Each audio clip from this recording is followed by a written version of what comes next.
So tell us your name. Well, my name's Celie. And where are you from, Celie? I'm just from down in Georgia. Okay, can I call you Miss Celie? Yes, ma'am. Miss Celie, what are you known for? Well, I had a book written about me, actually. Miss Alice Walker wrote a book called The Color Purple about me. It's about my life. Why don't you tell us about your life? Well, the book starts out, I'm 14 years old, and by this point in time, I was raped by my father, Alfonso, and my mother was sick at the time, so I kind of had to take on her role as mama of the household. And I would wash dishes and take care of the children, and he would rape me every day. And I actually got big from him twice. I had a girl and I had a boy, but he stole them both from me as soon as they were born. How did you feel about him taking away your babies? Oh, it was a big thing in the household. My mother questioned me a lot, asked me where them babies came from, and I told them I didn't know. What'd you do after you had the babies? Well, a couple months after I had the children, a man named Mr. He came by the house wanting to propose to my little sister, Nettie. But Papa told him that she was too young and said that he could marry me instead. How'd you feel about that?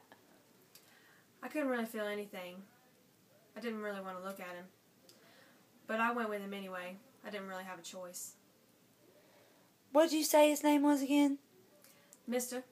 Well, why did you call him Mister? I don't like calling men by their real names.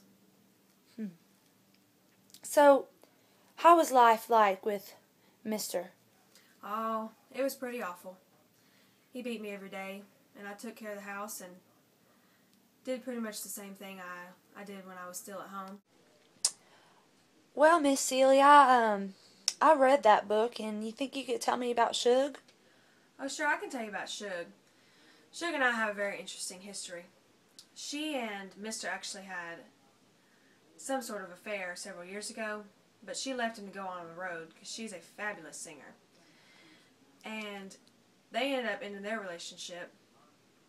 And when she found out that I was his wife, when she came to town, she stayed at our house and she treated me pretty bad. We didn't get along very well, but eventually, after a long time, we ended up becoming great friends, and she's a lot of the reason that I am the way I am today.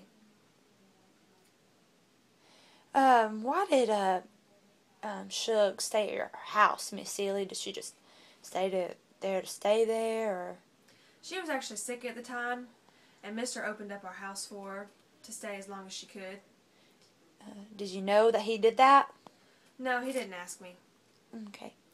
So, when you said that Suge had a lot to do with how you are today, go a little bit more into detail about that. Oh, sure. I was actually telling Suge about my sister Nettie and how close we were as little girls and how we hadn't seen each other in several years. And she recognized the name. And when she asked me what her name was again, I said Nettie. And she said she had found letters in Mr.'s bedside trunk from a woman named Nettie. And that was real confusing for me. But she ended up finding them and bringing them to me. And turns out they were letters from my dear sister. I read through all of them in one sitting. And I was so angry at Mr. for hiding those letters from me that I decided to take a stand against it. How do you feel about that, Miss Celie?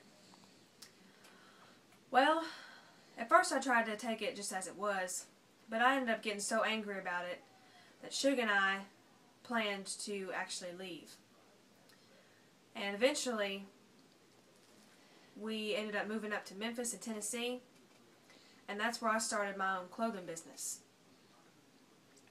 How did you and Suge's relationship do after that? Y'all moved to Memphis. Well, it actually kind of took a turn for the worst. While I was busy making my pants, I was making pretty good money off of it. Suge was wanting to spend time with me, but I was much too preoccupied with making my pants and selling them. So she ended up finding a younger man, and she went off with him for a period of time. Did you and Shug ever have a relationship beyond friendship? Oh no, no, she was much more than a friend. She was my best friend, and she's somebody that I dearly love. What did Shug mean to you, Miss Seeley? Well, to be honest, I'd like to say that Shug Avery was the best thing that ever happened to me, and I fell madly in love with her. She treated me better than any other man ever could have. She never beat me. She never talked down to me. She just loved me for who I was. Miss Seeley, did you ever go back and confront Mister? I did, after a long period of time. I ended up moving back down to Georgia, and we did talk it over. And I'd like to say that we're on pretty good terms now. Good. Miss Seeley, so what's your basic overview of your entire life? It sounds like you had a pretty hard life. Oh yes, I'd like to say my life was pretty hard. But there's always somebody whose life is harder than yours. I learned a lot in my life. One, to never trust men. And two, to always hold true to the women that in your life. Well, Miss Seeley, I just want to thank you again for talking to us today and just telling us Oh, about your sure, life. sure, sure.